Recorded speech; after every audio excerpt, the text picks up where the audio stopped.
to the Phoenix Seminar on the Psychology of Achievement. Have you ever wondered why some people are more successful than others? Why some people earn more money, are happier, have better jobs, better relationships, better health, and seem to get far more out of life? Well, when I was 15 years old, this question began to preoccupy me. I've spent over 25 years. I've traveled in over 80 countries. I've worked at 30 different jobs, and I've spent, by my own estimate, about 30,000 hours in study to try to find the answer to why some people are more successful than others. And you know something? I have found that this is one of the most studied subjects in the world, that there's more information available on it today than has ever been available before, and that today we can say with complete confidence that success is as predictable as the sun rising in the east and setting in the west. Today you can be more successful faster than you ever dreamed possible if you will do two basic things. Number one, make a decision to exceed all your previous levels of accomplishment. Make a decision to be successful and to achieve your goals, whatever you construe them to be. And number two, learn how. This seminar has been assembled in order to teach you how. Since we put it together several years ago, over 150,000 men and women have been through this seminar in one form or another, and many of them have said it's like getting a brand new chance at life. One gentleman said to us it was like getting a blank check on the future. We're going to teach you in the next few hours some of the most important things that have ever been found, that have been discovered and rediscovered, that go back 4,000 years into history, science, religion, metaphysics, psychology, philosophy, and all esoteric fields of study have come to the conclusions that we are going to talk about in this seminar. If you will just use some of the things you learn in this seminar, it can dramatically change your results for the better. Now, in studying the subject of success, one of the things we have to do is put some preconceptions aside. One of the things that I began thinking was that in order to be successful, you had to be especially intelligent, or you had to have a great education, or you had to be terrific looking, or you had to have contacts, or you had to have luck. Do you know that these items have been examined thoroughly, and there's no correlation at all between success and intelligence, education, luck, contacts, and appearance? They are helpful in some cases, but there's no direct correlation. Success is based on other things. Now, before we go any further, let's talk about what we mean by success. When we look at the difference between animals and human beings, we find that animals have what is called a survival instinct. Animals work to get enough to eat, a place to sleep, to reproduce their species, and then they either hibernate and or die. Human beings have what you might call a success instinct. A success instinct means that human beings are driven internally to succeed, that it is as natural for you to be a success and to want to be a success as it is for you to breathe in and breathe out. That success, the drive to be and have and do and more, to fulfill your potential as a human being, is an absolutely essential part of your being. That we never are satisfied as long as we're alive. We always want to have more. We always want to be more. We always want to do more. The question, of course, is why is it that so few people achieve things in life? Let's talk about what the success instinct embraces. Now, I have looked at this for years and years, and in my estimation, success can be broken down and put under 7 categories. There are 7 ingredients of success, and if you have these 7, everything you could ever want in life can be put under one of these categories. So let's look at what we're talking about. Number 1, starting point of success, top of the hit parade throughout all of human history, is peace of mind. Peace of mind means that you feel content, at peace, relaxed inside. Peace of mind to a great degree means freedom. It means freedom especially from fear. Freedom from fear, freedom from stress, freedom from anxiety, freedom from want, freedom from lack, freedom from negative emotions, freedom from guilt, and so on. But peace of mind is the first and most important ingredient of success. Why? It's because if you get anything else in life and you don't get your peace of mind, you won't even enjoy it. Number 2 ingredient of success, health and energy. Health and energy. Health means that we have the health, we are freed from sickness, freedom from disease, freedom from pain, freedom from ailments, and so on, but also energy. We mean vitality. And today we know, as a result of exhaustive research in medicine and psychology, that there's a very close correlation between peace of mind and health and energy. Is that 80 to 90% of all the ailments that the human body suffers, including most of the reasons why we die before our time, have to do with disrupted peace of mind. Psychosomatic medicine is based on the discovery that psycho, the mind, makes soma, the body, sick.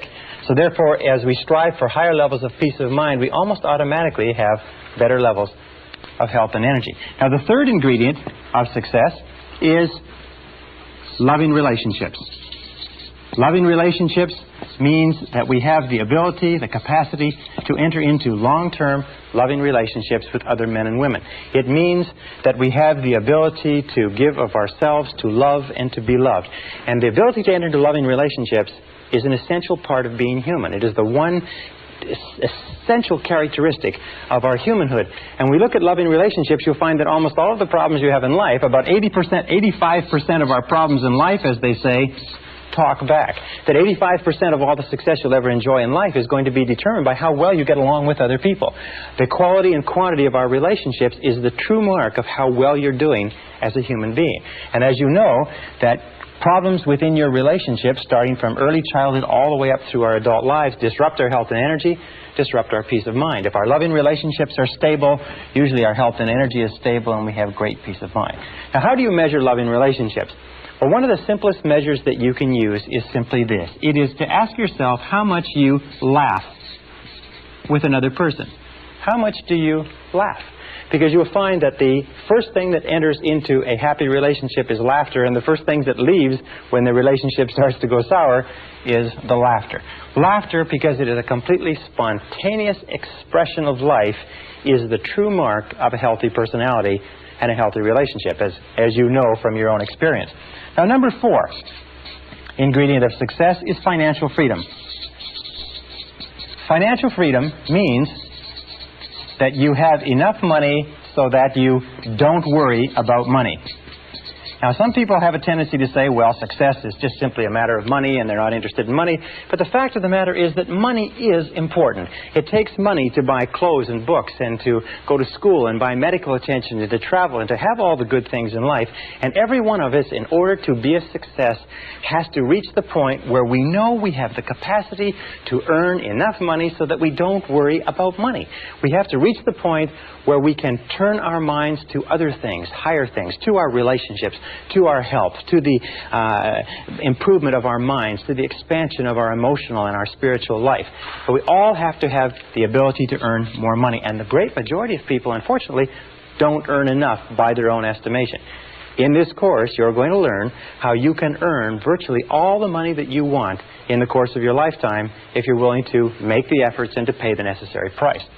Now, the 5th ingredient of success is worthy goals and ideals.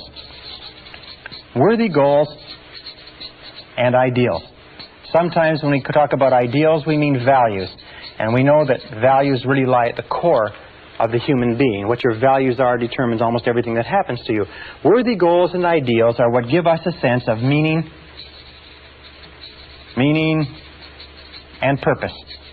Dr. Viktor Frankl, the founder of logotherapy, concluded after a lifetime of research that we as human beings need meaning and purpose. We need significance. You need to know that you're doing something that's important. You need to know when you get up in the morning why you're getting up. You need to believe in what you're doing. You need commitment. You need involvement. You need dedication. You need excitement in life. So therefore, worthy goals and ideals are critical. And worthy goals and ideals, of course, that are consistent with your values. What we have found, unfortunately, is probably 80% or more of people have little or no values. They have no sense of direction. They just wander. They do whatever someone else wants them to do. And this is a major problem that contributes to unhappiness. The 6th ingredient of success is self-knowledge, self-understanding. Self-knowledge, self-understanding. What does this mean? Well, it means that you know and understand who you are, why you do the things you do, what makes you tick. It also means that you have self-honesty. It also means that you have the character and the courage to face yourself honestly and squarely. As Shakespeare said, warts and all. You have the honesty to face your strengths and weaknesses. You have the honesty, if you like, and the integrity to look into yourself to fully understand why you do what you do. What makes you tick? And in this seminar, by the way, we're going to give you an enormous amount of information on why you are the way you are and how you can change it in a very positive way if you're not happy with it. Now, the 7th ingredient of success is really a result, and it is a sense of personal fulfillment. It is a sense of personal fulfillment, what Abraham Maslow called self-actualization. Self-actualization is the feeling that you are becoming everything that you're capable of becoming. Self-actualization means that you feel every single day that you're moving toward the fulfillment of your inherent possibilities. And self-actualization comes as a result of having worthy goals and ideals, having loving relationships, having a high degree of self-knowledge and self-understanding, which generates health and energy, peace of mind, loving relationships, and so on. Now, the interesting thing is, the tragedy is the great majority of men and women today achieve so little. On a score of 1 to 10 in terms of human potential, the average person is functioning at far, far below what they're capable of. On a score of 1 to 10, the average person is scoring perhaps 2 or 3 on most of these scales. 84% of people working today are underemployed in that their jobs do not fully tax their abilities and their potential. 80% would rather be doing something else. In a study of married couples, what we found was that 38% of married couples would rather be married to someone else.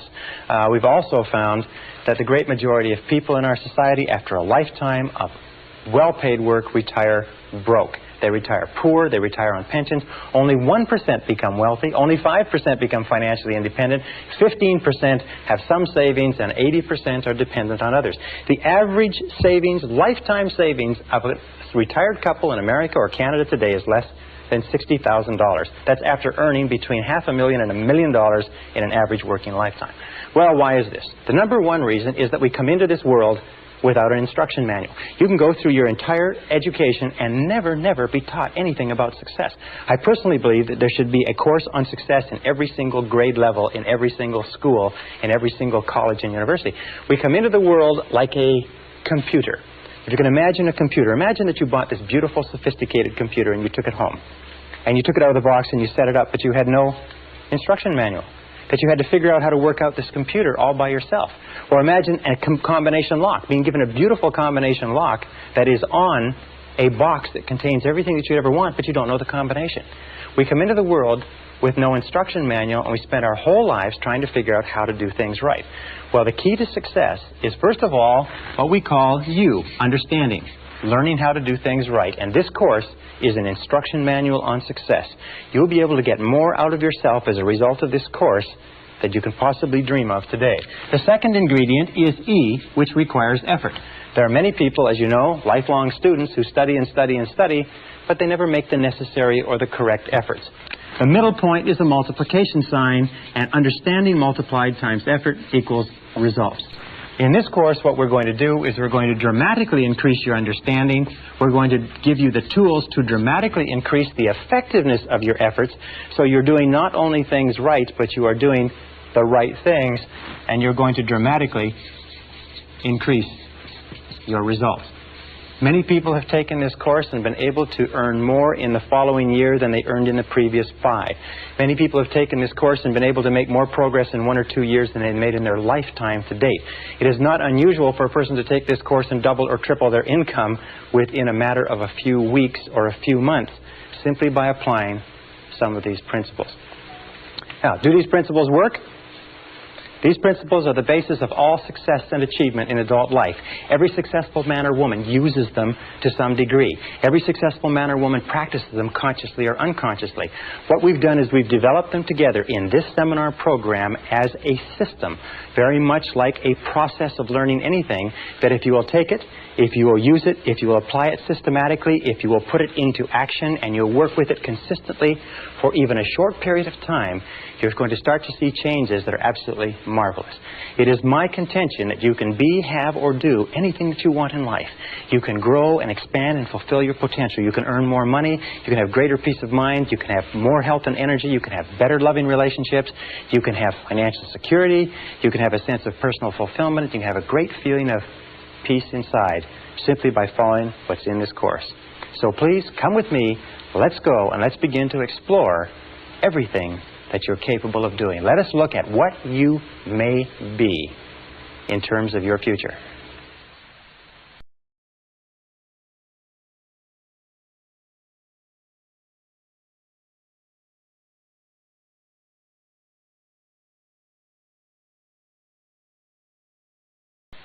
Session 2, 7 Mental Laws. The starting point of self-knowledge is to recognize this wonderful fact is that you are extraordinary. You are unique. The odds against there being someone exactly like you are over 50 billion to 1. That every single part of your body, and anatomists and physiologists and doctors have demonstrated that your blood composition is different from any other person that has ever lived. Your fingerprints are different. Your lip prints are different. Even your ear prints are different. Even your toe prints are different from anybody that has ever lived. You are different from anyone else, and self-knowledge begins with accepting that you are a unique and special individual and that you have the capacity to do something wonderful with your life. Now, that being said, you are also the same as everybody else with respect to certain basic principles. Throughout the history of mankind, the most intelligent men and women who have ever lived have sought answers to the question of the human dilemma. What can people do in order to change the quality of their lives, their relationships, and their results? The great philosophers, the great metaphysicians, the great scholars have pondered over this sometimes for their entire lifetimes. In our century, I know men and women who spent 10, 20, 30, 40, even 50 years studying success and achievement to find out what general rules and principles we can draw upon to be more successful. The first thing that we have to start with, the basis for this entire course, the psychology of achievement, is this, is that you are a mental creature. The only thing that makes you truly unique is your mind. Everything else you have in common, as Eugene O'Neill, the playwright, said, with a horse or a pig.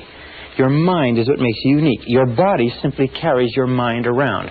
And just as electricity works on laws of electricity, and physics works on laws of physics, and nature works on laws of nature, there are certain mental laws that determine everything that happens to you. And these mental laws are as inexorable as the laws of gravity. They work 100% of the time. And every single success you have in life comes from living your life in harmony with basic mental laws, and every problem or difficulty you ever have in life comes from living your life out of harmony with those basic laws. Now, mental laws work 100% of the time, like gravity works 100% of the time. What it means is that if you step off a 10-story building in the city where you're living, or in London, England, or in Lima, Peru, you're going to go splat on the sidewalk, whether you know about gravity, whether you believe in gravity, whether you agree with gravity, or whether gravity is convenient for you, it's going to work on you nonetheless. The mental laws are exactly the same, and in this course I'm going to introduce you to about 20 mental laws, some of which are more important than others, but all of which it is critical for you to understand. Now let's start with the first of the mental laws. The first mental law, and by the way, these laws have been written about and studied for century after century, and many of them have been tested in our leading universities, research institutes, and think tanks in the last few years and found to be as true as they've ever been imagined to be. The first law is what we call the law of control. Now, the law of control is very simple. It's a basic law, and we'll come back to it over and over again. It says simply this. It says that you feel good about yourself, you feel positive about yourself to the degree to which you feel you are in control of your own life. Or you feel negative about yourself to the degree to which you feel you are not in control of your own life. All you have to do is look at your life today and ask yourself, what parts of your life do you feel the best at? What parts of the life do you feel, your life do you feel most in control? You'll find those are the places where you are the happiest. And since the supreme human good is to achieve a state of happiness, which is expressed in peace of mind and health and loving relationships, control is absolutely essential. Psychologists today call this the difference between an internal locus of control, which is feeling that you're in charge of your own life, versus an external locus of control, which means the feeling that something outside of you, your bills, your relationships, your job, your health, are somehow controlling you. As a matter of fact, locus of control research, and there are many tests that you can take to determine where you are on this chart in terms of locus of control and what areas of your life you feel more in control and less in control. People with a very high internal locus of control are high achievers, they are more successful, they're more self-determined, they're happier. And many of the things we're trying to do in this course is to give you a far greater sense of control, of being in charge of every aspect of your life.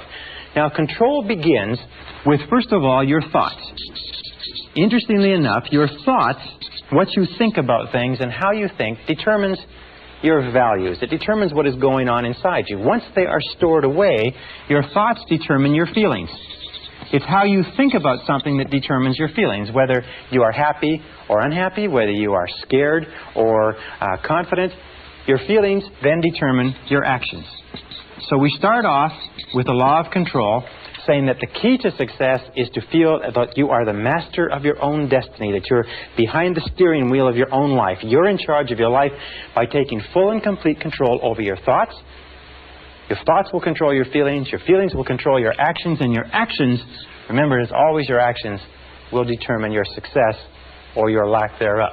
So the law of control is important. Now, as opposed to the law of control, we have what is called the law of accident. Now, the law of accident is really a metaphysical principle. It is only a law, like a traffic law or like a legal law, to the degree to which we live by it consistently. The law of accident is what about 80% of the population live by, plus or minus. The law of accident simply says that by failing to plan, you're planning to fail. Failing to plan is planning to fail.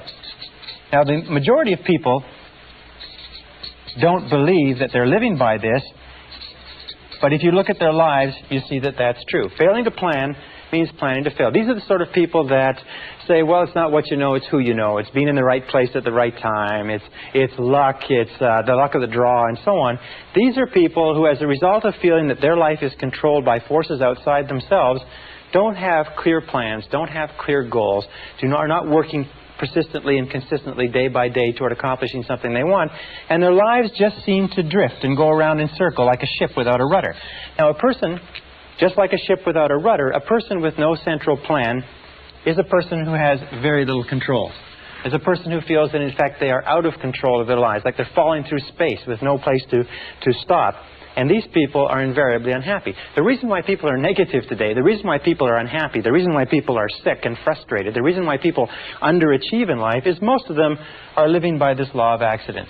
And in so doing, they have no sense of control over their lives, they have no sense of inner peace, they have no sense of happiness, and so on. So, we are going to show you how to free yourself from the law of accident personally or permanently. Now, the next law is what is called the law of cause and effect. The law of cause and effect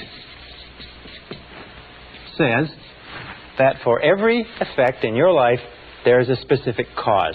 That everything that happens in the universe happens for a reason. That nothing happens by accident. That failure does not happen by accident and success does not happen by accident. That happiness or lack of happiness are a result of cause and effect relationships. That if you have an effect in your life that you want to have more of, more success, more money, more happiness, better health, you can trace it back to a cause. And what you do is you repeat and duplicate the cause. If you have an effect in your life that you want to have less of, if you have problems, difficulties, and so on, you can also trace that back to a cause. All progress in human life and human society stems back from identifying the causes of what we want more of or less of and changing the causes. Now, the law of cause and effect, of course, is the iron law of the universe. This is the law, if you like, that we can come back to over and over again, and many of our laws are paraphrases of the iron law. It's also called the law of sowing and reaping, that wherever you sow, that also shall you reap. But the iron law, the law of cause and effect, gives us a complete sense of control. If we believe that there's a cause and effect relationship, that everything happens for a reason, then we have a tremendous feeling of control in our lives. We can identify the causes, we can duplicate the causes, we can make our lives anything we want. The most important application of the law of cause and effect is this. It is that thoughts are causes. Thoughts are causes and conditions are effects. Thoughts are causes and conditions are simply effects. The starting point of everything is your thoughts about something. It's your thoughts about a job, your thoughts about a relationship, your thoughts about your health, your thoughts about your future. Your thoughts become causative agents. The conditions become the effects. That if you wish to change any of the conditions of your life, you have to change the thoughts that precede those conditions. You have to change what is going on in your mind. Now, wonderfully enough, there's only one thing in the whole universe over which you have complete control, and that is your thoughts. So if you take full and complete control over your thoughts and keep your thoughts on what it is you want, make them positive causes, the conditions or effects will take care of themselves with the inexorability of a law of nature. Now, the next law is what is called the law of belief. The law of belief simply says that whatever you believe with feeling, and this is the key, with feeling, and the more emotion you put into a belief, becomes your reality. It becomes your reality because you will always act in a manner consistent with your beliefs. As a matter of fact, your entire reality right now is simply an outward picturing of your most intensely held beliefs. If you believe something that is positive or believe something that is negative, or as Henry Ford said, if you believe you can do a thing or if you believe you cannot, you are right. Our beliefs do form our realities. To the degree to which we believe anything to be true, our beliefs act as sort of like a screen. They filter out any information that is inconsistent with our beliefs. We have a deep down desire inside of us to remain consistent. So we're always trying to view our world, rationalize our world, interpret our world so that it is consistent with what we have already decided to believe. We develop what is called scotomas. A scotoma is a word in psychology that simply says that we develop blind spots. We do not see opportunities if we are convinced that there are no opportunities. We do not see possibilities for success if we don't believe that success is possible for us. However, if we begin to change our beliefs, we begin to change our realities. Let me give you an example. There's a story of a young man who came from a small Midwestern town. It's a true story. It was reported in the psychological journals a couple of years ago. He got straight A's all through junior high school and high school. At the end of the 12th grade, he wrote his Scholastic Achievement Test to go to university. A few weeks later, he got back a letter from the university saying, "You have scored 98 on the Scholastic Achievement Test, and you're hereby admitted to the university for the fall semester." Well, he didn't know very much about Scholastic Achievement Tests, and he thought that the 98 was an IQ score. Now, an IQ score of 98 is slightly below average and is about 20 points below what is necessary for college-level work. He was convinced, and he just discarded his entire high school career, all the A's that he's gotten. He was convinced that he could not do college-level work, but he went off to college in the fall. After the first semester, he was failing or nearly failing in every subject. His counselor called him in and said, "What seems to be the problem? You did extremely well in high school. These courses are only 1 degree of difficulty removed from your high school courses. Are you having problems with girls? Are you having problems with drugs? Having problems adjusting? What is it?" He said, "Well, sir," he said, "I'm doing the very best I can, but you can't blame me. I've only got a 98 IQ. And the counselor had his file in front of him. He said, "What are you talking about?" He said, "Well, in my letter of admission to the university, it said that I got a 98 on the Scholastic Achievement Test." He said, "Son, that's not an IQ." They said, "That's not an IQ. That is a percentile. What that means is that you scored equal to or higher than 98% of the students in the country who wrote that test. You're one of the brightest kids in this university." Well, this young guy went out. He checked on the Scholastic Achievement Test. He found it was true that the 98 was a percentile, not an IQ. He went back to his courses, and 2 years later, he was in the top 10 in a 30,000 student university. He was leading in all of his classes. Once he changed his reality, once he changed his beliefs about his intelligence, his reality changed automatically. Now, an important point with regard to this is that every one of us has self-limiting beliefs. Every one of us believes ourselves to be limited in some way. Every one of us believes ourselves to be limited in intelligence, creativity, money-making ability. I can't sell. I can't speak in front of audiences. We tend to think that we are not capable of being on time. We're not mechanically inclined, and so on and so forth. But exhaustive research demonstrates that talents are pretty evenly spread throughout the population. That most of the limitations we have do not exist in reality. They exist only in your own mind. And one of the starting points of great achievement is to start questioning those self-limiting beliefs and throw them off and act as if they did not exist. And when you act as if they didn't exist, lo and behold, they simply disappear. Okay, the next law is what is called the law of expectations. Now, the law of expectations is a law that has been talked about throughout all of human history. Just like in the law of belief, William James of Harvard said, "Belief creates the actual fact. As a man thinketh in his heart, or as he believeth, so is he." The law of expectations over and over says, what you expect, you get. You get not what you want, but what you expect. That your expectations, especially your expectations about outcomes, how you think things are going to turn out, become your own self-fulfilling prophecies. And Dr. Robert Rosenthal of Harvard University has done something like 300 experiments on expectations theory, on what is called experimenter theory, and he finds that your expectations have an effect on other people and events and circumstances, even if your expectations are based on totally false information. Whatever you expect with confidence.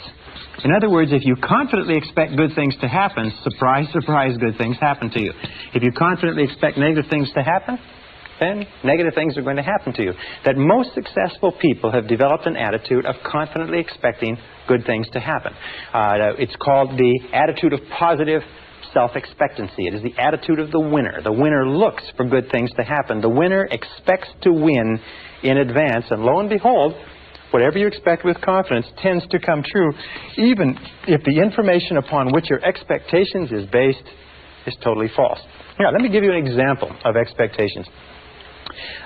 Some years ago, Dr. Rosenthal, after conducting a variety of different experiments, came to the conclusion that the expectations that teachers had of students was having a tremendous effect on their ability to learn and their grade level averages. So he put together a series of experiments, and then one major experiment which was tremendous. He went to the San Francisco Bay Area, and at the beginning of the school year, he had the principal call in 3 teachers. The 3 teachers were told that, by the principal, as a result of teaching excellence, they had been singled out as the 3 best teachers in the school, and that they were going to be given 30 students each of the brightest students in the school, identified by IQ tests at the end of the last semester.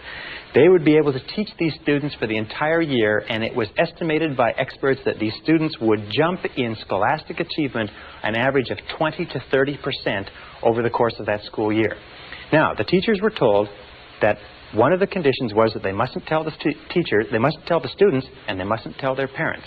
They must continue to teach the same way, and classes were carefully monitored to make sure that they taught the same way they taught before, but only they would know that they had been given 30 bright students each to teach for the whole year. The teachers were delighted. The teachers went out. They were excited about this. They worked hard with those students. They spent time after school with them. They got really, really involved in teaching more than they ever had before. And at the end of the school year, lo and behold, those 3 classes led not only the school, but the entire school district in academic accomplishment.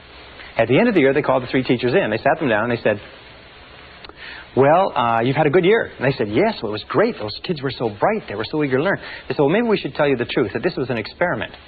And the fact is that the beginning of the school year, we selected the names of 90 children by lottery from the school population at large and assigned them to your class. We didn't even know what their IQs were.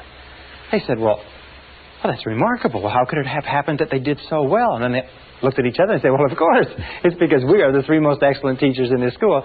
They said, well, the other side of it was simply this, is at the beginning of the school year, we put all the teachers' names in a hat, and yours were the first 3 names that were drawn. So this is what is called a double-blind experiment. They held constant for everything but expectations. Now, the expectations on the teachers were explicit. We believe that you are excellent teachers.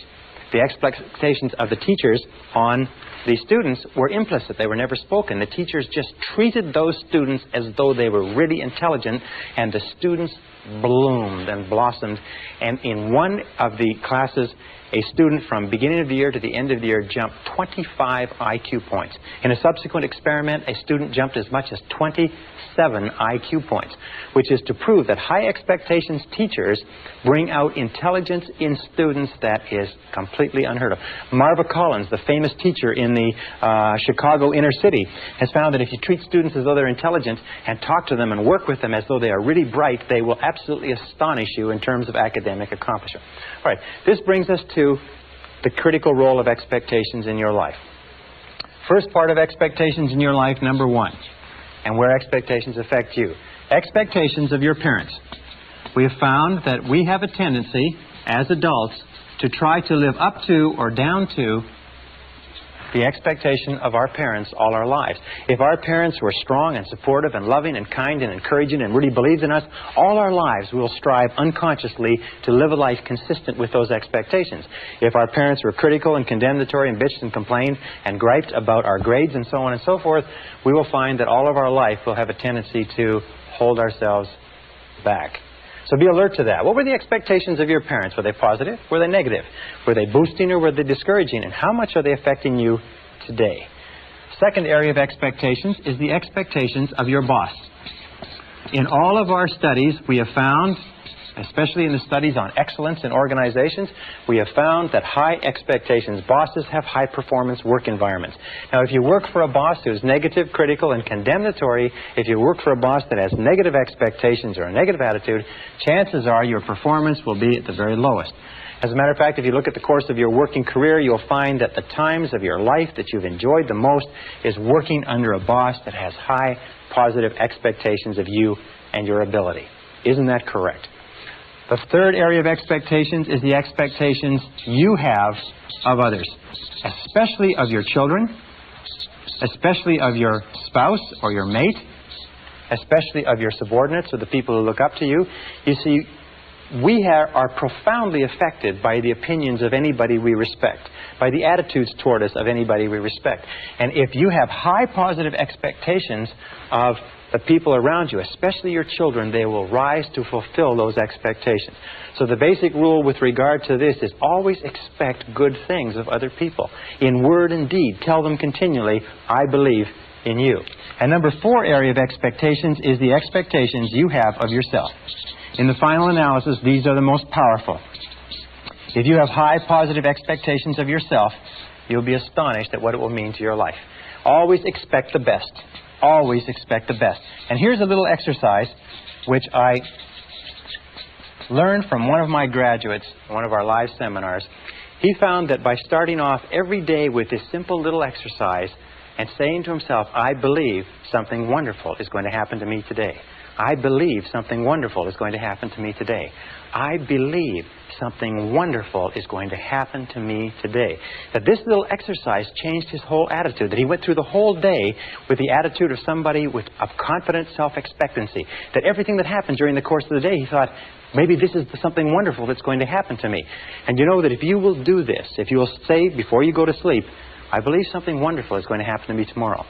And if you'll say when you get up in the morning, I believe something wonderful is going to happen to me today. And if all day long you say, I believe something wonderful is going to happen to me, you'll find that as you go to sleep the next night, and try this today, it's a very powerful exercise. It sounds a little bit corny, but it's a very powerful exercise. If you'll try it, you'll find that when you go to sleep, you will not be able to think of all the wonderful things that happen to you. You'll just be surprised that your parking spaces will open up and friends will call and you'll get checks in the mail. Just your life will be a series of really positive, happy experiences. So always expect the best. I believe something wonderful is going to happen to me today, and by the inexorability of a law of nature, it's going to happen to you. I can assure you it's happened to thousands and thousands and thousands of our graduates who will literally astonish you, the effect of this corny little exercise. All right, the next law is what is called the law of attraction. Now, the law of attraction simply says that you are a living magnet. You are a living magnet. And that you inevitably attract into your life the people and circumstances that are in harmony with your dominant thoughts. In the universe, we know that all of energy is in a state of vibration. That everything is vibrating. Even this board is vibrating. Your skin is vibrating. Every substance is vibrating because of its molecular structure. And we also know this is a law of radiation. That everything is vibrating outward. The process of entropy. And we find that whatever you are thinking, your thoughts are also a form of energy that is vibrating and radiating out from you and that travels at the speed of light so that you can affect people and circumstances at great distances. Have you ever had an experience where you're thinking about somebody and the telephone rings and it's them? Have you ever had an experience where you phone somebody else and they say, we were just talking about you? It just leaps into your mind. Have you ever had an experience when you're in tune with your husband or wife and you think, you know, I'd like to go out to dinner at such and such a place tonight, and you call home and they will say, why don't we go out to dinner at such and such a place? These are all examples of this law of attraction. The law of attraction is considered by many to be one of the most important laws of human existence. In this, you will always attract to yourself, positive or negative, people and circumstances that harmonize with your dominant thoughts. That whatever you're thinking on a continuing basis, you're attracting into your life. You're drawing it into your life like a magnet. That's why it's so important that you keep your thoughts on what you want, keep your thoughts on what you desire, and keep your thoughts off of what you don't want. And by the way, as you advance and develop and become more proficient and more sharp with these methods, the law of attraction will work faster for you and with greater accuracy. So be careful. Use it right. The last law we'll talk about in this session is called the law of correspondence. The law of correspondence is a law that says, and it's quoted by Jesus, as within, so without. As within, so without.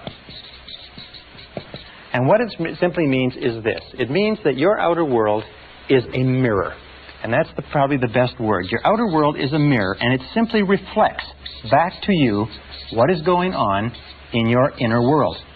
That your outer world is the result of your inner world. That what is going on within determines what is going on without. That if you want to change your outer world, you have to change your inner world. Now that means that you can look at your words, you can look at your level of health. What is going on in terms of your physical health is largely determined by what is going on in your mind. What is going on in your relationships is the most perfect example, because you find that when you are feeling good inside, your relationships go smoothly. When you're feeling negative or stressed inside, your relationships go poorly. Your relationships are the mirror image reflection of the quality of your own personality. You can tell how healthy your personality is by looking at the relationships around you. Your wealth is a very important thing. The level of financial wealth, the level of comfort that you have, is a direct relationship of what you have put into your mind in terms of thought and preparation for achieving wealth and affluence. If you wish to be more successful on the outside, you have to be more successful on the inside. And the more you go to work on the inside, which is the only part of your whole life that you can control, the more you go to work on the inside, the more rapidly your external world changes. The big mistake in life, and the reason why most people are unhappy, is why? It's because most people try to change the external world, which they cannot control, and they leave the internal world messy. It would be the same as trying to make an automobile run better by washing the outside of it, polishing the outside of it, and changing the tires. No, you've got to go to work on the inside workings. As you change your mind, as you change what is going on inside, you change what is going on outside. Now, many years ago, Earl Nightingale, a great success philosopher, woke up in the middle of the night with a quotation which changed his life and changed the lives of millions of others, which is sort of tacks on to all of these laws that we're talking about. And it was simply this, is you become what you think about. You become what you think about. And since the only thing that you can control is your thinking, if you change what you are thinking about, you will begin to change your reality. If you change what you expect, you change what you believe, you change your dominant thoughts, you change your inner workings, you begin to attract into your life people, circumstances, events, opportunities, and everything consistent with your new thoughts. The reason people are unsuccessful is they think thoughts of unsuccess or failure. Another line, which is very, very important, says that all causation is mental. We live in a mental universe. All causation is mental. If you wish to change your universe, you have to change your mentality.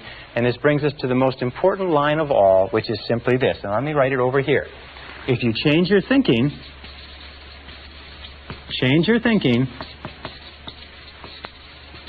and you change your life.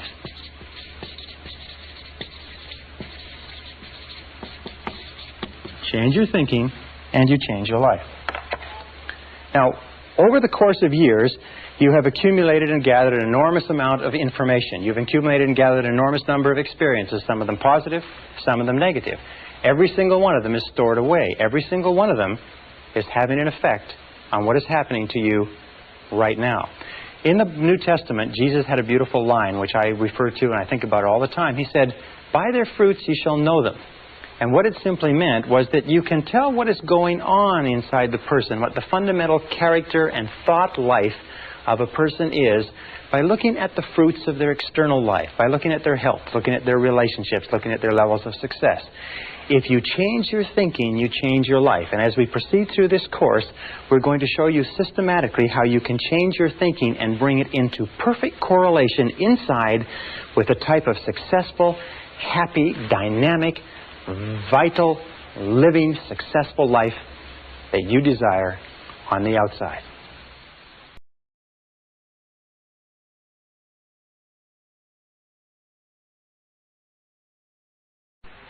Session 3, Unlocking Your Potential. When we talk about human potential, have you ever wondered what accounts for the huge disparity in results and performance between one person and another? You know, a person who's making $250,000 a year is not 10 times smarter or better than a person who's making $25,000 a year, Why is there 10 times the difference in income? And you go all the way up the ladder. The person who's making $2.5 million a year, is that person 100 times better, smarter than the person making $25,000 a year? Impossible. In a recent study of IQs, they picked 1,000 men and women out of the population and tested them for IQ. They found that the top person in that 1,000 selection was only 2.5 times smarter than the bottom person in that selection of IQs. Only 2.5 times the disparity, and that's probably true over the whole population. So what accounts for this great difference? Well, we talk about human potential. We come down to a very simple formula that I came up with some years ago that probably explains it a little bit. The formula starts off with what we call IA, which is inborn attributes. That's the qualities, the intelligence, the ability, the temperament, the things that you're born with that you can't really change very much, plus acquired attributes. Now, acquired attributes are very important. Those are your education, your training, your skill, your experience, knowledge, wisdom, and so on. Multiplied times A, which is your attitude, equals individual human potential, or individual human performance, or individual human results, if you like. Now, of these three, inborn attributes are largely fixed at birth. Acquired attributes can be changed, but it takes a while to change them, although sometimes they can be changed very rapidly. One valuable piece of information can dramatically change your effectiveness. But attitudes can be increased or decreased dramatically in seconds. That every single time we improve our attitude, we multiply all our capabilities. So that attitude has been rightly called the most important language in the human, or the most important word in the human language. Everything that we do in life, according to a Harvard study amongst executive recruiters, will be 85% attitudinal. 85% of your success will be determined by your attitude. That means determined by how positive or how much of a positive mental attitude you have. People with positive mental attitudes tend to advance more rapidly, move to the top of valuable organizations, earn more money, get more life satisfaction, and so on. Now, a positive mental attitude doesn't mean that you dance around in the street and throw flowers. It just means that you take a generally constructive attitude or approach towards your work, your life, your problems, your relationships, and so on. That according to the Cox Report on American Business, according to Success Magazine, 85% or more of everything that you accomplish will be attitudinal. So our question is, where do attitudes come from? And we found that attitudes come from expectations. Very, very simple. We talked about that before. And a very powerful way to instantaneously improve your attitude is to say to yourself, I believe something wonderful is going to happen to me today. As we said before, our expectations about outcomes determines our attitude. In other words, if you expect things to turn out well, you're going to have a positive attitude. If you expect things to turn out negatively, you're going to have a negative attitude. And the wonderful thing is you can manufacture your own expectations. I mean, you can expect whatever you want. You can expect good things, you can expect negative things, and chances are you won't be disappointed. Where do our expectations come from? Our expectations come from our beliefs, if you like, and our values. These are the core or the central motivating factors in our personality, our beliefs and values. And this brings us to an understanding of human potential. It means that basically our attitude is the outward expression of what is going on internally, consistent with the mental laws that we talked about. And with regard to beliefs, each of us has a bundle of beliefs way down deep inside, which psychologists call the self-concept. Now, the self-concept, or the discovery of it, has been considered by many to be the most important single breakthrough in understanding human performance in the 20th century, and I personally agree. The self-concept is like, if you wanted to use a military analogy, is the command center. Or if you wanted to use a technological analogy, it is the central program of your basic computer. It is a bundle of beliefs, values, attitudes, feelings, ideas, and so on, which are stored away down inside, which are a result of virtually every experience you've ever had in your life. And some researchers say that the self-concept begins to form even before birth. But this self-concept, once it is in place, precedes, predicts, and determines your levels of effectiveness and performance in every area of your life. Your self-concept becomes the command center or the master program. The self-concept, or this bundle of beliefs, then determines what you will say, what you will do, how you will act, how you feel and react, and so on. What does it mean? It means that all improvements in your external life, all changes in your reality begin with a change in the self-concept. Let me give you an understanding of how it means. Here's a very simple graph. We talk about human potential. We say the average person uses 10% or less of their potential. According to the research, it's probably much less. Stanford Brain Institute in Santa Clara, California, estimates that it's probably closer to 2%. But we'll be generous and we'll say the average person is using 10%. It means that in the best of cases, the average person, you and I, have 90% of our potential untapped. One of the great philosophers, Oliver Wendell Holmes, said the great tragedy of the average person is that they go to their grave with their music still in them. They're still functioning on far, far less of their potential. So this is human potential. We find there's a direct relationship between human potential and the self-concept. That since our self-concepts, or our estimates of ourselves, if you like, are usually far lower than they need to be, our level of performance and effectiveness is far lower too. And we know that our self-concept is largely subjective. What does that mean? It means that the self-concept, what we believe to be true about ourselves, is really not based in reality. It's based on information that we've taken in, we accept it as true, and to the degree to which you believe anything about yourself, it becomes true for you because you act in a manner consistent with it. You know, there's some people who read their horoscopes and believe that their horoscopes are predicting their future. There's some people who will take criticism and condemnation from other people that they don't even respect and believe that that is an adequate or accurate reflection of their own abilities. But whatever you believe, whatever you accept as true, becomes true for you. Now, we also know that as an adult, you have a variety of self-concepts. You have a self-concept for how you dress, how much you weigh, how much you eat, how well you speak in public, what kind of a parent you are, what kind of a child you are to your parents, what kind of a husband or wife you are, what kind of a lover, what kind of a driver. Interesting about driving. All men have a very positive self-concept with regard to driving. Women don't understand this, but all men are born with an inherent genius at driving. That men are all great drivers. And if you don't believe it, all you have to do, ladies who are watching this, all you have to do is think about the last time you tried to correct a man's driving. You'll find that it is not well responded to. How do we respond when somebody challenges our self-concept by suggesting that we are not the person we think we are? We become defensive, we become angry, we become irritable, we become difficult to get along with. We have a self-concept for how creative we are, how intelligent, how fast we read, how good we are at athletics. And if you practice a variety of different sports, you have a self-concept for every one of those sports. We have a self-concept for how well we cook, how well we raise our children, how well we clean our home, what kind of cars we drive, and so on. We also have a self-concept for what it's worth, for how much money we earn.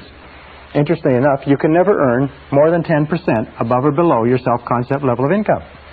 That your self-concept determines your income level. This self-concept level is called your comfort zone. And even if you want more money, you will find that the natural human tendency of all action is to struggle and strive to get into a comfort zone and then to stay there. That if you earn 10% or more above your self-concept level of income, you will have an irresistible urge to get rid of the money. You'll give it away, you'll spend it, you'll blow it, you'll spend it extravagantly, you'll even lose it if you get enough. That's why people who win lotteries are often flat broke 2 or 3 years later. They just burn the money because the money is far beyond their self-concept. If you go 10% or more below your self-concept level of income, you find yourself scrambling. You work harder, you work longer, you think more creatively, you look at different ways to increase your income or second income opportunities. The only way to improve any part of your life, including your income, is to raise your self-concept level of income by beginning to think about yourself continually in terms of earning more money. If you want to lose weight, the only way you can lose weight is what? Is to think thin, by beginning to think of yourself as a thinner person. If you want to become a more popular, a more loving, a happier person, a healthier person, you have to begin to think over and over about those things until they become part of your new self-concept. And we'll talk about that a little bit later. It's an essential part of programming your mind for success. Your overall self-concept is determined by the average of your self-concepts in all the areas that you consider important. Now, your self-concept is made up of 3 critical parts. The first part of the self-concept is the self-ideal. The self-ideal is the person you would most like to be. It is your idea of what constitutes a winner. It is your vision or your mission or your ideal of the very best you that you can be. Now, one of the things that we know about successful people is this, is successful people have very clear self-ideals. They have very clear ideas of who they want to be in the future. Unsuccessful people have very vague ideals. Number 2 is your self-image. Your self-image is a picture of the way you see yourself and the way you think about yourself. Your self-image, the inner mirror, is how you perceive yourself now and determines your current performance on a day-to-day basis. The third part is your self-esteem.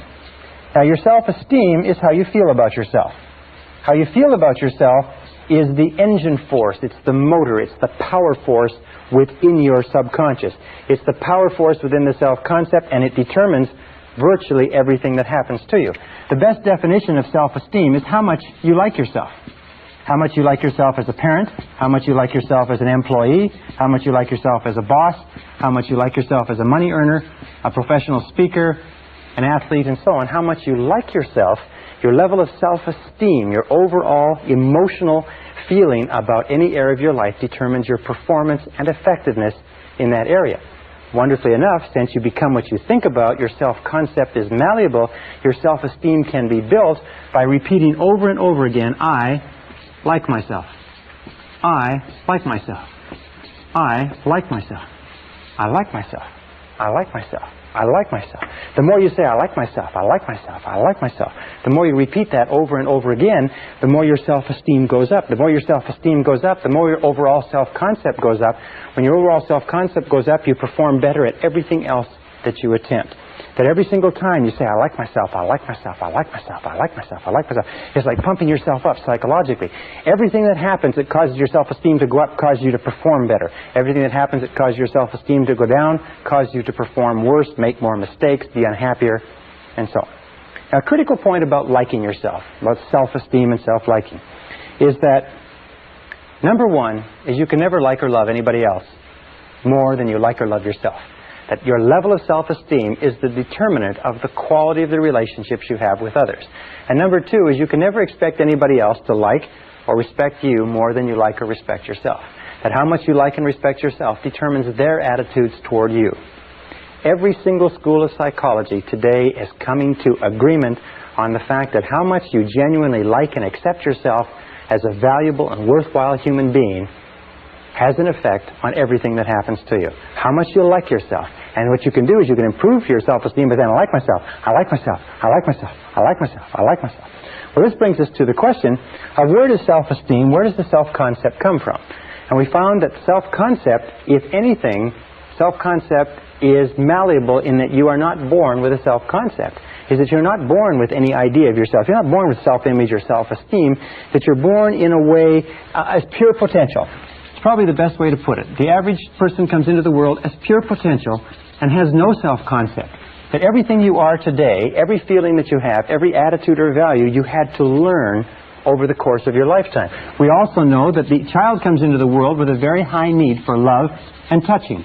And a tremendous amount of research indicates that we need a lot of love and touching all of our lives, but especially in our formative years, because as a child, we learn who we are, how valuable we are, whether we're important, intelligent, attractive, lovable, funny. We learn all of these things by the way our parents treat us. If our parents, our siblings, our aunts and uncles, but especially our parents, treat us like we're really important kids, then we grow up thinking that we're really important. If our parents do not, then something else happens. We know that the first few years of life are the most important in developing the self-concept. That the child starts off at zero when the child is born with no idea of who she is or who he is or how valuable they are. And in the first, second, third, fourth, and fifth years of life, and the psychologists used to think it was 5 years, but now they're saying it's 3 years. In these first 3 years of life, children learn who they are. They say if you give enough high quality and quantity of love to a child in the first 3 to 5 years, you set them up for life. You set them up on a solid foundation of self-esteem, self-confidence, self-worth, self-value. As a matter of fact, there's a direct relationship between the quality and quantity of love and the development of healthy personality. That the more love, unconditional love that a child receives in those formative years, the stronger is the foundation of the personality. To reverse the equation, that virtually all problems in psychosis, neurosis, personality disturbances, and behavior problems arise from problems way down in the self-concept. And we can go back as adults. Here's our adult personality. We can go back as adults. We can correct the flaws in our foundation, the cracks, if you like, by repeating over and over again, I like myself, I like myself, I like myself, and driving down that healing concrete deep into the foundation of our personality. Remember, children need love like roses need rain. Children that are deprived of love often die of love starvation. It's a disease called marasmus. Now, what else do we know about children? We know that children come into the world with two remarkable attributes. The first is that they're fearless. Children are born with no fears.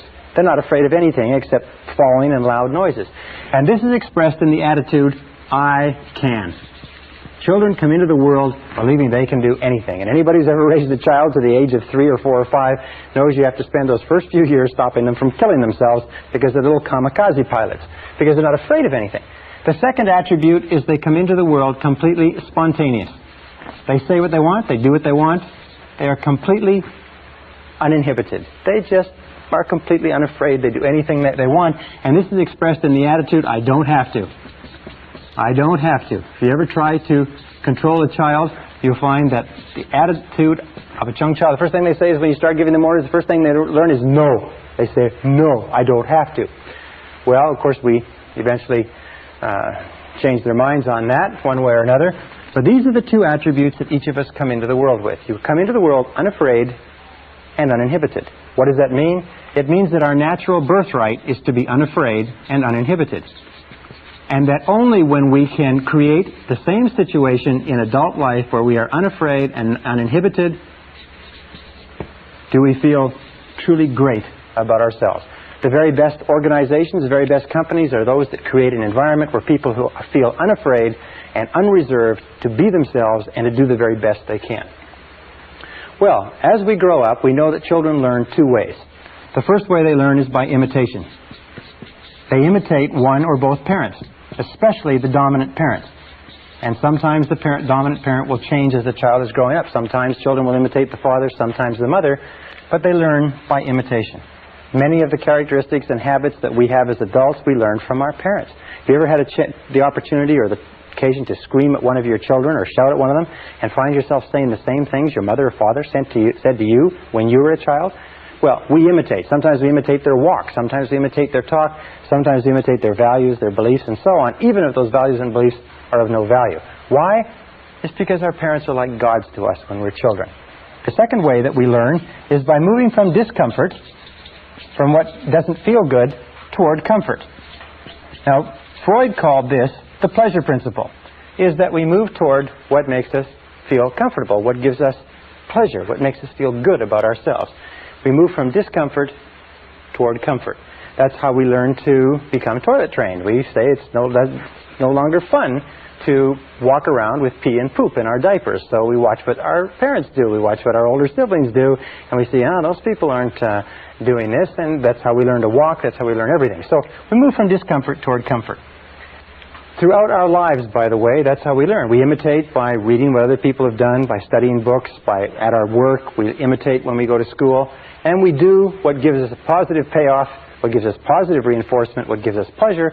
And we do less of those things that give us discomfort or pain.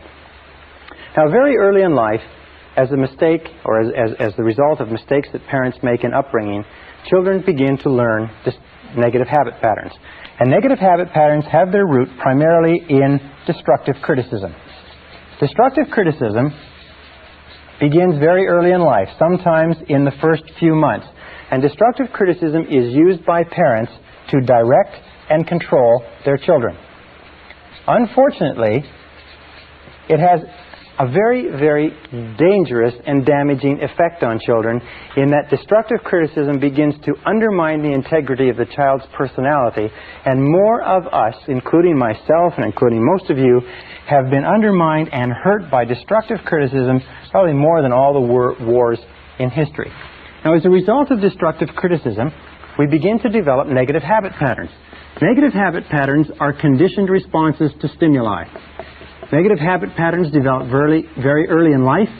They're developed as a result of a repetition of fear and pain over and over again. They're developed as the result of destructive criticism, physical punishment, and so on. And very early in life, we begin to develop two major manifestations which follow us throughout our lives and, more than anything else, inhibit our potential as adults. The first is what is called the inhibitive negative habit pattern. The inhibitive negative habit pattern is learned when the child is told over and over again, don't. Get away from there. Stop. Leave that alone. And the child is punished. Whenever the child tries something new or gets into something or smells something or pours something over or breaks something accidentally, the parent blows up and gets angry and upset. You see, the child is driven by an insatiable curiosity to explore his or her world. And what happens is when they do explore it and they get into something, they tip something over, if the parent overreacts and spanks the child soon begins to think that every time I try something new, every time I try something different, every time I go beyond my boundaries, every time I move out of my comfort zone, every time I don't play it safe, I get spanked, I get punished, I get hurt, I get sent to my bedroom, and I feel terrible. And pretty soon the child develops the feeling of, I can't. Every time I try something different, I get punished. I can't. This is like the Pavlovian response, where the Pavlov would ring the bell and feed the dog meat, and the dog would salivate, and Pavlov would ring the bell while he fed the dog meat, and the dog would salivate. They would keep doing that. Pretty soon, Pavlov would just ring the bell and the dog would salivate. What happens in adult life is that this creates what we call the fear of failure. The fear of failure is a conditioned response to a process of destructive criticism that occurs in the first 5 or 6 years of life. The fear of failure automatically triggers us. We feel anxious, tense, uneasy. We feel tension and stress in our solar plexus.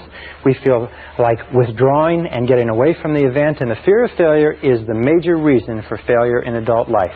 It's the major reason why we hold back from fulfilling our potential. As a matter of fact, all negative habit patterns are experienced in the physical body. That you can tell a negative habit pattern because you actually feel it in your physical body. The inhibitive negative habit pattern, the fear of failure, the I can't, is experienced first of all in the solar plexus.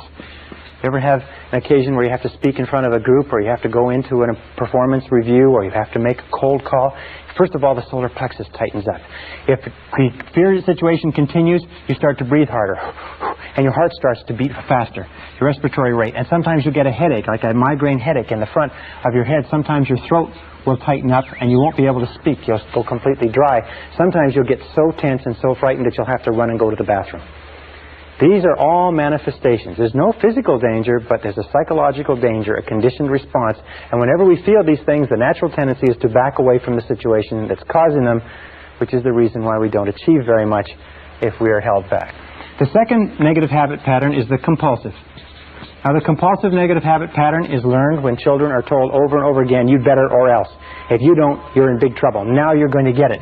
It's when children are made the recipients of what is called conditional love. Parents don't mean to do this, but what they do is they suggest to the child that you are not loved, therefore you're not safe, unless and until you do what we want. The child grows up feeling that I have to do what Mommy wants. I have to please Mommy. I have to please Daddy. I have to please other people. I have to please my siblings. Eventually I have to please my peers. I have to please my teachers. I have to please everybody. They grow up with this, I have to. I can't do what I want to do. I have to do what pleases other people. This compulsive negative habit pattern very early in life translates into the fear of rejection. The fear of rejection is experienced by men as adults as type A behavior. We'll talk about type A behavior later on in the course. Type A behavior is a compulsive, an obsessive-compulsive need to somehow please somebody with no standards of performance so that you can never accomplish it. The fear of rejection drives us. It makes us very, very sensitive to the opinions of other people. We do things that other people want. We don't do things that we want. We're always trying to please others. We have a preoccupation or a concern with the opinions and feelings and attitudes of others to the point where we deny our own needs. Now, the fear of rejection is felt down the back half of the body. If you divide the body in half, it's felt right down the back half of the body. The first place you start to feel the fear of rejection is usually in the shoulders and in the neck. You start to feel stiff and sore and tense. Sometimes when you have a lot to do, you'll feel tremendous stress in the lower back. The muscles will start to pull in the lower back. Sometimes it'll manifest itself in phlebitis and varicose veins. Very often it can give you very bad headaches in the back of the head because the carotid arteries, which carry blood up into the head, the muscles around them constrict, and the amount of blood flow to the head slows down, and you feel this pounding headache in the back of your head. These two fears, the compulsive, or these two negative habit patterns, the compulsive and the inhibitive, which are the result of destructive criticism, the great destroyer of personalities, plague us all our lives. Now, the wonderful thing about these is because they are learned habits, we can unlearn them. We can overcome the fear of failure that holds us back. We can overcome the fear of rejection that causes us to do things that please other people rather than pleasing ourselves by working on our own self-esteem. Because there is an inverse relationship between self-esteem and the basic negative habit patterns. Is the more you like yourself, the less you fear failure. The more you like yourself, the less you fear rejection. The more you like yourself, the less you fear anything. And if you continue to repeat, I like myself, I like myself, I like myself, over and over again, if you continue to say this, eventually, over time, your self-esteem goes up higher and higher and higher, and your fears go down. As your self-esteem goes up, your fears go in the opposite direction. Now, how do you deal with destructive criticism if you have to give criticism to other people? Well, that's very simple. Many parents have asked us that. How do you control children? One of the keys to controlling children is to redirect them so that they're doing something constructive versus something that is destructive. Another thing to remember is that what you want to do is you want to give informational criticism or constructive criticism, which means that you tell children what they can do, or adults, what they can do to be better. Remember, the whole purpose of giving feedback of any kind is what? It's to improve performance. If you are a parent, or if you are a boss, or if you are a person in a relationship, if a person is doing something wrong or inappropriate, the whole purpose in giving them any kind of feedback at all is so that they'll do it better next time. However, there's a direct relationship between self-esteem and destructive criticism. Every time you criticize a person, their self-esteem goes down. Every time their self-esteem goes down, their ability to perform goes down too. If you destructively criticize a person often enough, long enough, and hard enough, they reach the point where they won't try anything at all. They become what we call hypersensitive. And a hypersensitive adult is a person who cannot take criticism from anybody. A hypersensitive adult is a person who is very, very tense and anxious if you even suggest that they're not doing the right thing. If you have to deal with a hypersensitive adult, the key is to sit them down and remember 4 things. Number 1, always begin with praise. Number 2 is protect the person's self-esteem at all costs. Number 3 is discuss the performance, not the person. Talk about the behavior rather than the person. And number 4 is it number 4? Number 4 is to focus on the future versus the past. Focus on what is going to be done differently in the future rather than what has happened in the past. Why is that? A very simple reason is because a person cannot control the past. Not being able to control the past, any criticism over what they've done in the past causes them tremendous stress and frustration. So let me summarize. The key to success in life is a positive mental attitude. A positive mental attitude is based on expectations of success, of a positive set of expectancies. This positive set of expectancies is based on beliefs in your self-concept. The core of your self-concept, which determines your effectiveness in life, is your self-esteem, and your self-esteem is measured by how much you like yourself. The 2 things that hold us back more than anything else are the fears of failure and the fears of rejection. So one of the core secrets of success is this. It's become a perpetual self-esteem generating organism. Continually be doing things for yourself, to yourself, in your life that cause you to like yourself, to love yourself, to accept yourself, to respect yourself, that cause you to feel terrific about yourself. If you're a boss or a parent, remember that the key to peak performance in your home and in your workplace is to make people feel terrific about themselves. And the more terrific you feel about yourself, the more you like yourself, the more likely it is that you'll make the people around you like, love, accept, and respect themselves, and you'll create a peak performance environment. It is the starting point to great success and achievement in life. So say over and over to yourself, I like myself, I like myself, I like myself, I like myself. Session 4, Your Subconscious Powerhouse. In order to unlock your full potential, it's absolutely essential that you understand the relationship between the conscious and the subconscious mind. There are thousands of books have been written on this subject. There's tremendous complexities. There's references to the conscious and the subconscious, especially the subconscious. throughout all of human history. The subconscious is often called the powerhouse of your being. And we're going to talk about how you affect the subconscious more as we go through this program. But let's start off talking about the relationship between the two minds and what you can do to begin controlling and changing the programming within the subconscious. The conscious and the subconscious minds are very beautifully designed by a master designer, if you know what I mean, in that they have very separate functions and they work perfectly in tandem with each other. Probably a good way to illustrate it is to say this is the conscious mind and this is the subconscious mind. Actually, the conscious mind does about 10% of your thinking. It's responsible for about 10% of your conscious awareness, and the subconscious mind is at least 90% or more. When we talk about human potential and unlocking human potential, we mean unlocking the vast capacity or power of the subconscious. So what does the conscious mind do? Well, the conscious mind has certain specific functions. First of all, the conscious mind is objective. The conscious mind can look at the world clearly, if you like, with clarity, and think about it analytically. Objective by meaning without emotion. Second of all, the objective mind, or the conscious mind, is rational. And it is also discriminating. These are three of the qualities. In other words, it can discern the differences between truth and falsehood. It can analyze. It is sort of like the mathematical or unemotional part of the brain. The conscious mind has four major functions. The first function is that the conscious mind identifies incoming data. Now, incoming data can come from a variety of different sources. It can be thoughts that you have, or it can be things that are happening to you in the external world. So let us say you're walking across the street. This is your mind. You're walking across the street and you hear the roar of an automobile engine. Your eyes immediately turn to the right to see what the sound is and to identify what is that sound. When you see the automobile, you identify, you attach the sound to the car. The second thing that the conscious mind does is it compares that moving automobile to all other moving automobiles of your experience. Now, if you live in a big city like New York, when you see a car and you compare that moving automobile with other cars, you've seen 100,000, maybe 1 million cars moving, and your reflexes are very, very sharp.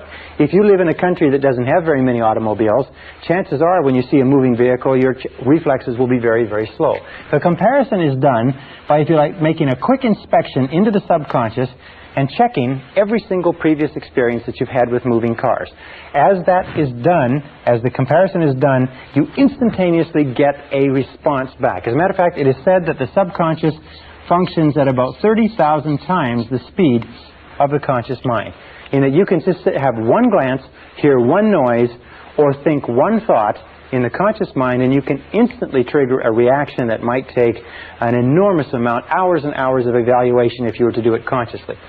The third function of the conscious mind is that it analyzes. Once it has a response back in its comparison, it analyzes the situation. You're walking across the street, you hear the sound of the automobile engine, you turn eyes right, you see the car moving down at you. Your comparison tells you that that car is moving at a speed of 50 miles an hour, and it will be where you are in 1 second unless you move. So you now analyze and you say, what do I do? Should I move or not? And if the answer is yes, what you do is you move. And that takes us to the fourth function of the conscious mind, which is to decide. The conscious mind decides what to do after the analysis. It says yes or no. The conscious mind functions like a binary computer. It is always saying yes or no to incoming information. And the conscious mind can only hold one thought at a time. Now, this is really amazing, as you're going to see. It's really a brilliant structure. So you're walking across the street, you hear the sound, you look to the right, you see the car moving. The comparison says that that car is moving on you. The analysis of the moving car says you've got to get out of the way. So you say, do I move, yes or no? Answer, yes. Do I move forward, yes or no? Answer, no. Do I move backward, yes or no? And as soon as you say, yes, I move backward, and you convey this word yes to the subconscious mind instantly triggers all the muscles, all the nerves, all the sinews, all the tissues to move yourself back out of the way. You don't have to sit there and think, well, should I move my right foot first? Should I move my left foot first? All you do is send a signal to the conscious mind backed by a charge, if you like, or a detonation of emotion. And the stronger the emotion, the more instantaneously the subconscious responds to your command. The subconscious is activated by emotion. emotion of fear, emotion of desire, the survival instinct, the love instinct, but it is always an emotion that triggers the subconscious. Okay, what are some of the features of the subconscious mind? The subconscious mind is like a massive data bank. As a massive data bank, the role of the subconscious is to store and retrieve data.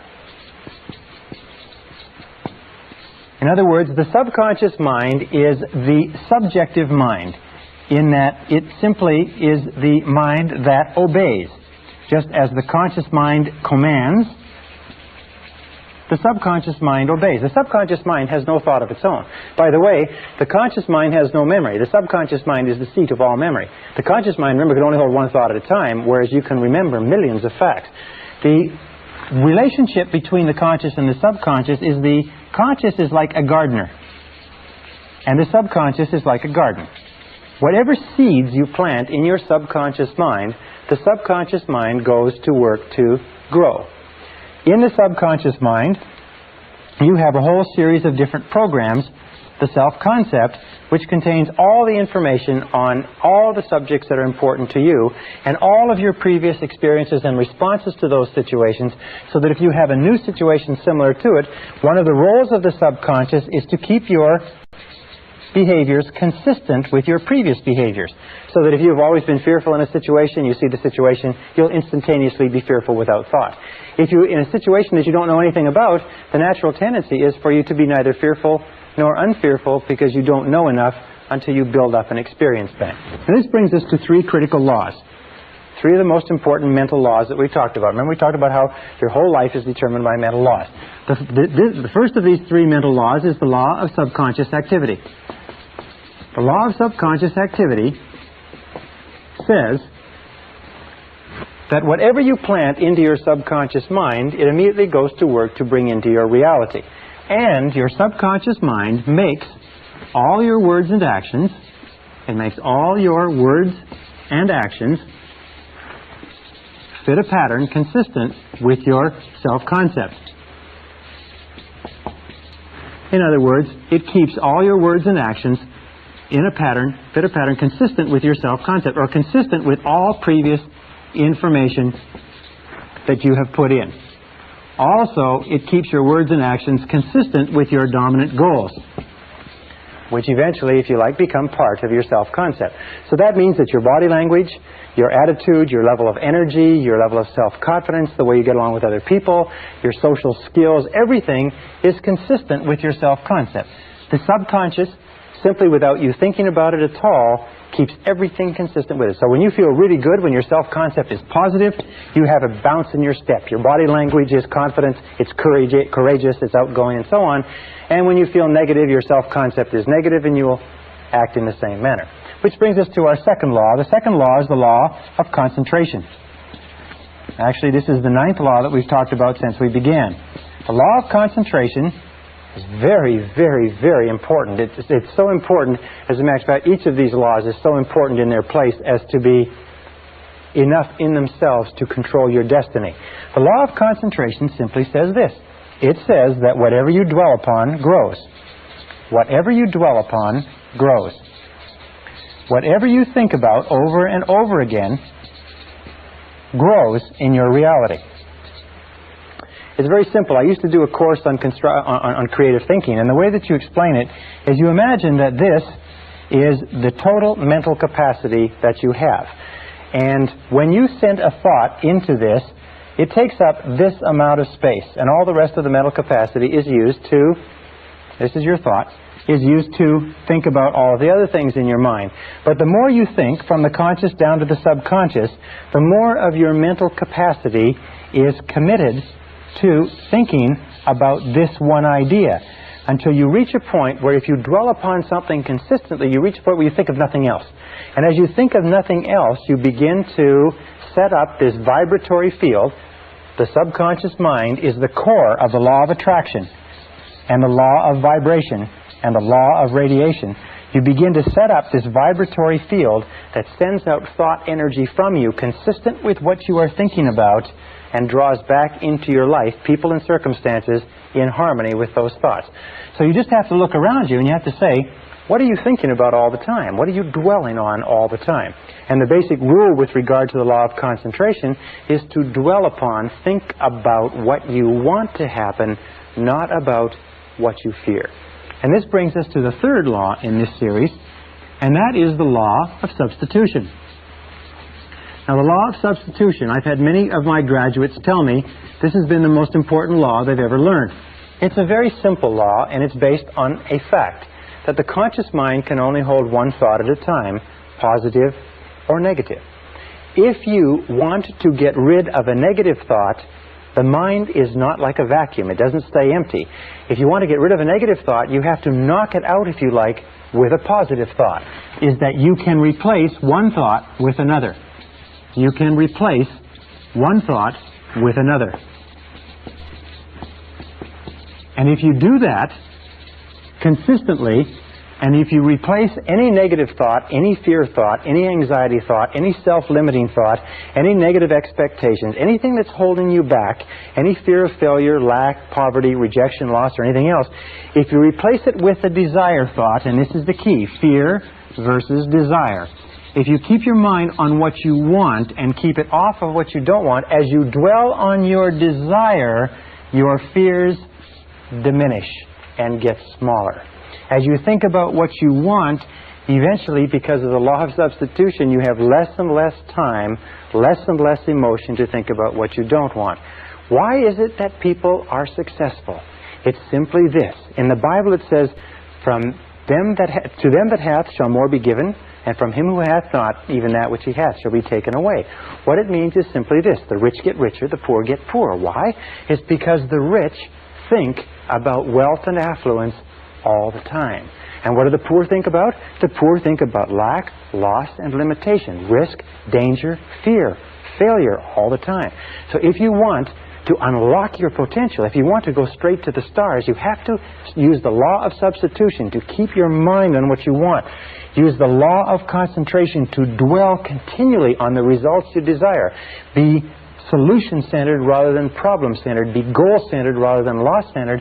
And the law of subconscious activity will begin to adjust your words, your actions, your feelings, your emotions, and everything to the point where you will draw into your life the people and circumstances that will harmonize with it. Now, what's the most powerful thing you can do? It's very simply this. Success begins with taking purposeful, systematic control of the content of your conscious mind. Purposeful, systematic control of the content of your conscious mind. Everything comes back to the law of control, as we talked about at the very beginning. Purposeful, systematic control is best taken by saying over and over again, I like myself. I like myself. I like myself. I like myself. When you repeat, I like myself, or better, I love myself over and over again, you drive this thought into the subconscious mind. More and more you think of yourself in positive terms. More and more you push out thoughts of inferiority, negativity, fear, failure, rejection, and so on. More and more you reprogram all previous data in your subconscious computer so that it is consistent with high self-esteem, personal effectiveness, and excellent personal performance. Is that the key to your success in life is to use the power of your subconscious mind to program it with thoughts, words, pictures, ideas, and feelings consistent with high performance, and keep your mind on what you desire and off of what you fear. Remember, the only thing in the world you can control is your thinking. The only thing in the world you can control are your conscious thoughts, and if you will do that, everything else will become possible for you.